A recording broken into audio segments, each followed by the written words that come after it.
Pada suatu masa, hiduplah sepasang angsa liar yang tinggal di tepi sebuah danau kecil.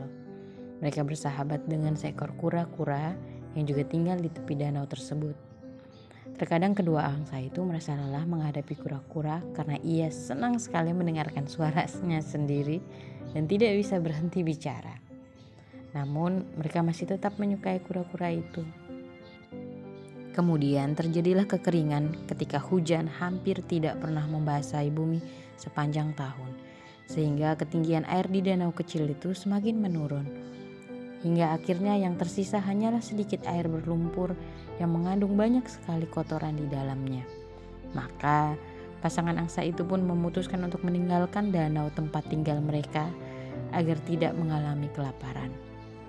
Lalu keduanya bergegas memberitahukan kura-kura keputusan yang telah mereka buat itu. Kura-kura merasa sangat sedih. "Apa yang harus kulakukan tanpa kalian?" tanyanya. "Kalian adalah satu-satunya teman yang kumiliki. Aku tidak bisa hidup sendirian di sini. Bawalah aku bersama kalian." Sepangsa angsa itu merasa sedih mendengar perkataan kura-kura, tetapi keduanya tidak tahu apa yang harus mereka lakukan. Angsa-angsa berpikir sejenak dan kemudian salah satunya berkata, "Ada satu cara, kami bisa membawamu ikut bersama kami. Tetapi keberhasilan rencana ini tergantung pada usahamu." "Katakan caranya padaku," pinta kura-kura.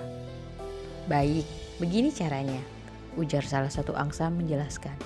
"Kami akan mengambil sebatang ranting dan kau harus menggigitnya dengan erat. Salah satu dari kami akan mengangkat salah satu ujung ranting tersebut, sementara yang lainnya akan mengangkat ujung kedua, dan kita akan terbang bersama membawamu di atas ranting itu. Tetapi, dan ini sangatlah penting, keberhasilan rencana ini tergantung pada kemampuanmu menutup mulut. Jika kau membuka mulutmu untuk berbicara saat kita terbang, maka kau akan jatuh dan mati. Aku bersumpah atas nama nenek moyangku, aku tidak akan berbicara sepatah kata pun," kata kura-kura. "Aku tahu nyawaku tergantung pada usahaku untuk menutup mulut." Maka mereka bertiga terbang sesuai rencana. Semuanya berjalan sesuai rencana selama beberapa saat. Kemudian kura-kura melihat ke bawah dan memperhatikan banyak orang yang menunjuk ke arah mereka dan berseru-seru karena melihat objek yang aneh di langit. Setelah berapa lama, kura-kura merasa lelah diperhatikan dan diperlakukan seperti makhluk yang aneh.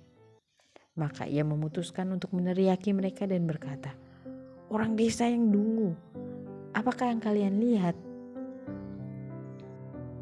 Kura-kura membuka mulutnya untuk berteriak sekeras mungkin, dan ia terjatuh diikuti suara berdegebum yang menggemuruh ketika tubuhnya menyentuh tanah.